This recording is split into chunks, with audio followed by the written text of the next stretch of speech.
Welcome back to the Jeremiah Show. My special guest today, if you're just tuning in and checking in with us, is Jessica Elizabeth Davenport, strictly Elizabeth. And she's also an architect as well as an artist. She's a founder and the creative director of Terminal 9, which we're talking about today, and the visionary creator of the music project Strictly Elizabeth.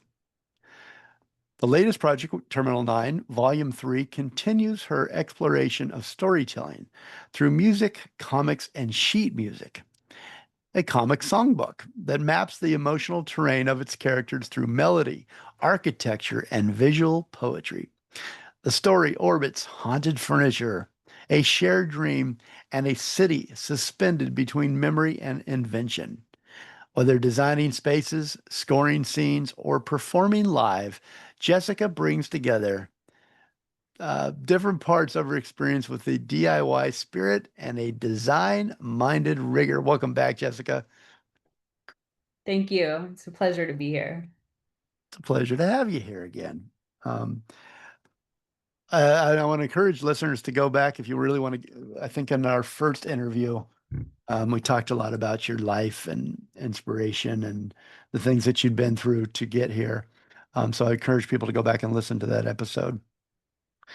Do you ever feel like you're fighting a war, a creative war against yourself? Oh, did Mhm. you listen to one of my songs? Yes, I'm borrowing now. I'm starting to borrow. This is the segment that I borrow a lot of your great imagery and ideas.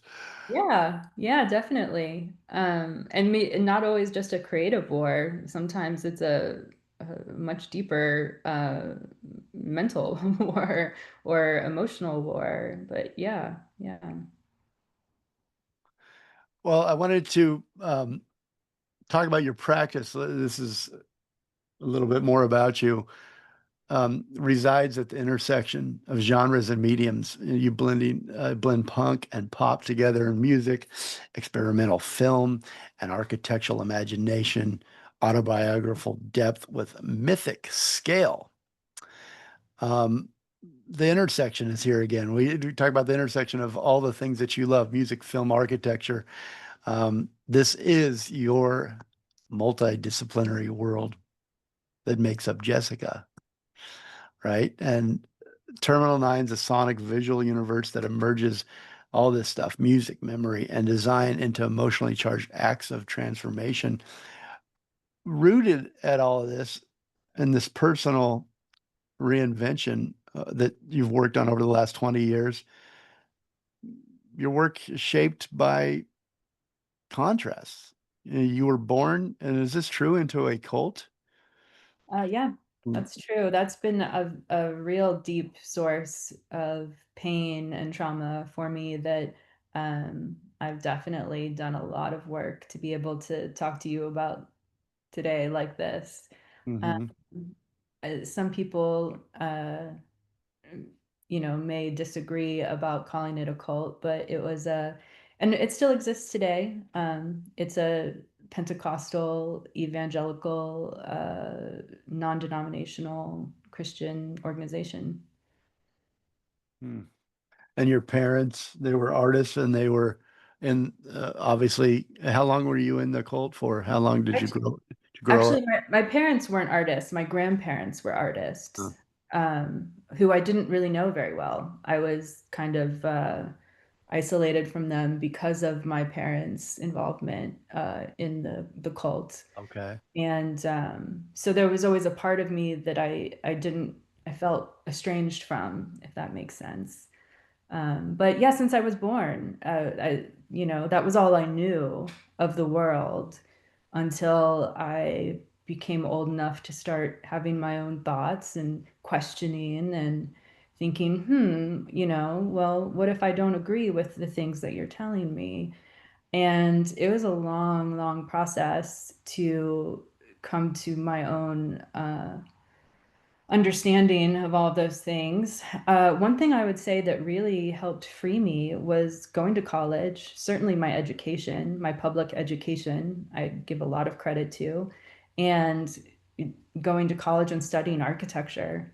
I mean, that really was profound in terms of my ability to grow into the person that I am today, if nothing else. A lot of people go through experiences like that, and or they have a childhood that maybe has caused them trauma in ways, and they're not able to get past it. What helped for you? Was it the art? Was it um, college, as you mentioned? Was there a catalyst for you that helped, or were you just determined to really understand yourself and continue to be introspective and understand your feelings and examine them through art and music? I think it's education. And I think that I am a songwriter and I am a visual storyteller and a creator. And so no matter whether I stayed or left or didn't, I would still be those things. And I think that I would still be an artist. But I think being able to think independently and have um, a more free understanding of my connection to myself and to others in the world, uh, I owe to my, I think my courage for one thing, and my continued desire to seek out the truth. And there have definitely been times where my courage in all of that has been tested for sure. But I've always found strength in knowledge and being able to continue to search for those things that will get me through it. And some of it has been through psychological advancements like EMDR. I attribute a lot of my healing to that process. Um, and, you know, I guess, it's just a little bit of who I am, and this is kind of the the journey that I'm taking in this lifetime. Have you found encouragement and help and love through this journey that you're taking and the way that you're approaching it? More and more, yeah. I think that one of the biggest challenges that I've been more attuned to lately is that idea of finding comfort in the familiar. And when your familiar is so toxic and so closed off and isolating, it can be really, really hard to see that and to see those invisible barriers that are very hard to walk through. But as you know, I have the tools and the support and the understanding of the types of life that I need to have around me, and the things that were once unfamiliar are now becoming more and more familiar. So that's that transformation. Then all of a sudden, new worlds open up, right? And a Mhm. new reality. And you just kind of have to keep pushing through and get to the other side and then the other side. And, Patti Smith, I think, talks about that a little bit. There's infinite doors to walk through. So, I like the way you put that. Yeah, that's encouraging that you just keep pushing and new worlds open up. Did you eventually get to know your grandparents? no, that's always been kind of a source of sadness for me. A How little about their bit. artwork? Did you see their artwork? Were you able to explore that at all? Definitely a little bit, for a time I had some of, especially my grandmother on my mother's side, some of her art. And yeah, it just kind of is what it is at this point. Um, I don't know. I don't really want to talk too much about it. There's a lot of other personal aspects of it that uh, probably No, better you don't. left unsaid. Sure. Well, it was just a nice thought of thinking about seeing your grandparents' artwork. I've got some family that are artists way back um, and have recently seen their artwork, and it kind of reaffirms what you're doing as well as an artist. I think you know where you came from, and that you came from maybe people that felt the same way or appreciated some things that you appreciate. Uh, Yeah. do you ever find yourself? It feels to me like your life and your story has really shown quite well through your poetry and your music and your film. And I started thinking of you as a filmmaker. Do you find yourself like standing as an audience member outside yourself any at all, watching all these scenes of your life go by? Is that part of your process as a filmmaker or in life? Do you look at things as a filmmaker, through that filmmaker eye? Perhaps. Eh, I think that there is kind of that, bird's eye view of Hmm. things. And I would say that I guess my experiences with that are twofold. I guess one is that from a young age and my interest in being a songwriter and my understanding of that, as limited as it was at that point, is that, the truth is always the hardest part. So I think the kind of disciplinarian in me who wanted to be as good as I can be always just wants to push and say, well, is that true? Or is there something truer that you can say here? Can you be more honest?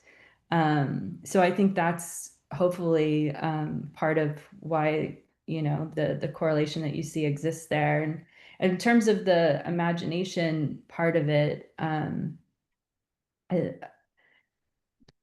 yeah, I mean, some of it's a little still mysterious, and you can't ever really be inside anybody else's mind.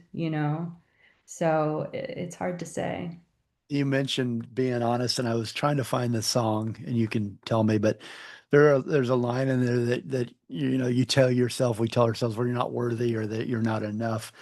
Um, does so you're very honest as an artist, I think, and um, people connect with that because of that honesty, that genuine um, telling the truth, and things that we all think about or that cross our mind.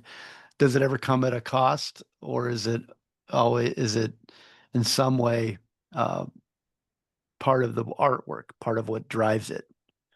I mean, sometimes it's the most painful thing, and but it's also what makes it rewarding in the end. Yeah. So yeah, it's not always a fun process. What do you want the audience, your audience, and your fans to understand about you or see? Is there something a message, or how would you like them to see you? Is there? Oh, I don't know if I, I even want to go there. Hopefully, honestly, Yeah. authentically. Well, you succeeded. I'll tell you. All right, let's take another quick break. Uh, Thanks for bearing with me through my therapy session with you. Jessica Elizabeth Davenport, strictly Elizabeth. And she's an architect. She's a lot of amazing things, quite an artist. She's the founder and the creative director of Terminal 9, and she's a visionary creator of the music project Strictly Elizabeth.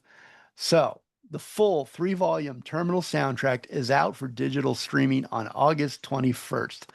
But don't worry, every Thursday leading up to the full album release, a single will be released introducing a different incarnation of Strictly Elizabeth. So this Thursday, June 19th, you'll be introduced to the Rap Crew and the song Prince's Palace.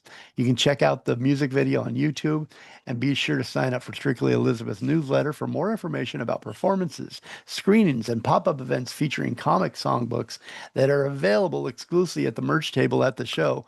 So what do you got to do? You got to get to the show. You can also go to strictlyelizabeth.com, join there, and get to all her socials, Jessica Elizabeth Davenport socials, on strictlyelizabeth.com. We'll be right back.